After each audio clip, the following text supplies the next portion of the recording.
Hey YouTubers, it's the Disabled Gamer back with another video. In this video, I will show you an idea for a custom-built gaming computer. Before you build a computer, make sure you have both the ability and the know-how before you undertake computer building. There are several videos on YouTube that will instruct you on the process of building a computer. Anyways, onwards towards the build. This build is a complete build for around $1,000 in US dollars. This build includes the tower, a 1080p monitor with speakers included, a gaming keyboard and mouse, and Windows 7 Pro. Since this build is an AMD build, I chose the color scheme of red and black. I use PCPartPicker.com to select the parts. The link to the parts are listed in the video description. If you need to find out if your computer can run a certain game, then head over to SystemRequirementsLab.com. The first part that I chose was the CPU, and I picked AMD's FX 6300. This processor is a great budget CPU. It costs around $100 in US dollars. The 6300 has 6 cores clocked at 3.5 GHz. It has a turbo boost of 4.1 GHz. If you paired this CPU with a decent graphics card, then you will have a good gaming PC. The 6 cores of the 6300 really comes in handy in video editing and Twitch streaming. The motherboard that I chose was the MSI Gaming 970. It costs about $90 in US dollars. Yes, there is cheaper options out on the market. However, if you are building an overclockable system, then spending a little extra cash is well worth it. The 970 has a ton of features.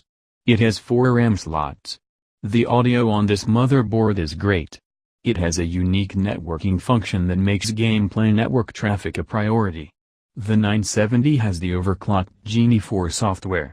For $200 US dollars we got our CPU and motherboard taken care of.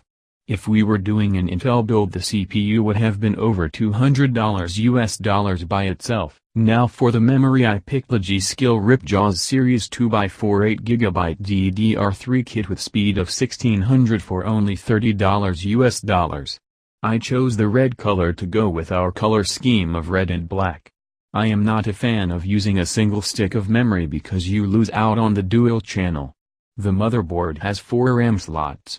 You can always add another kit of memory down the road. For now, 8 gigs of memory is enough to play any game out on the market. I know Star Wars Battlefront recommends 16 gigs of RAM, but I have played the beta with 8 gigs just fine. For the storage, I chose a 1TB Western Digital Blue mechanical hard drive for around $60 in US dollars. I could not fit a solid-state drive in this build, or I would had to downgrade the graphics card.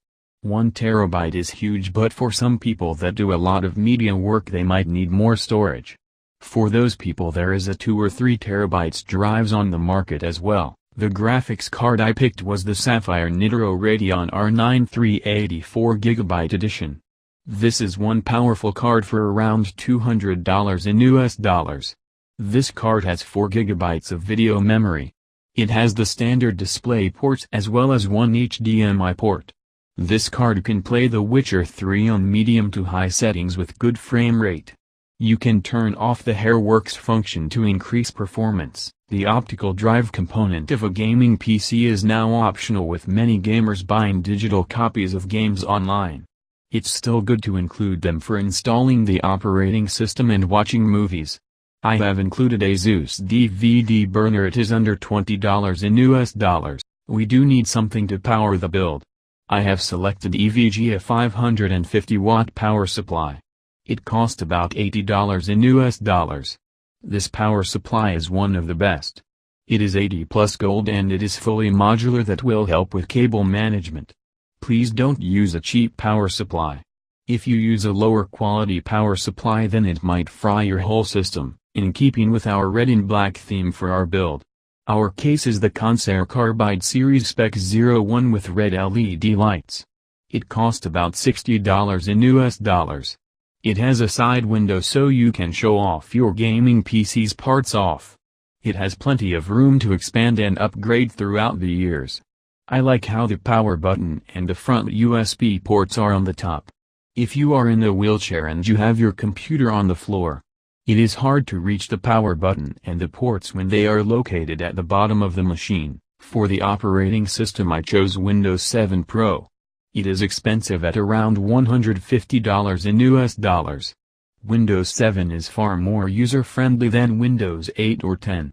I find the Windows 7 user interface to be more disabled-friendly with the Windows taskbar. I find Windows 8 to be a decent tablet operating system. A tablet is designed for the user to mostly consume data like watching YouTube videos. Windows 7 is better at producing materials, that is why I still use it. Windows 10 is still way too new and buggy. Many video cards have yet to release drivers for Windows 10. Since we are using Windows 7 Pro Edition, you can run old games and programs more easily than the Home Edition. Many disabled people are still using legacy accessibility software that is not supported by the later versions of Windows. Please don't pirate your operating system.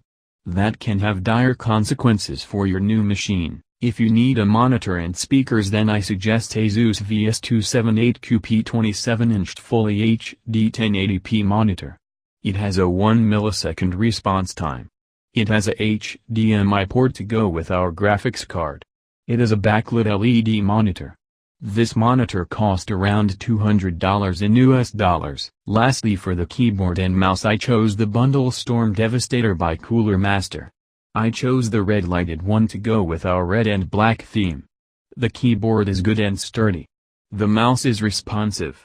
I wouldn't expect them to last longer than a year, but for $30 in US dollars you can't really complain. I hope you enjoyed this video. The Computer Builds videos do take extra time to produce. Please comment and like or dislike the video.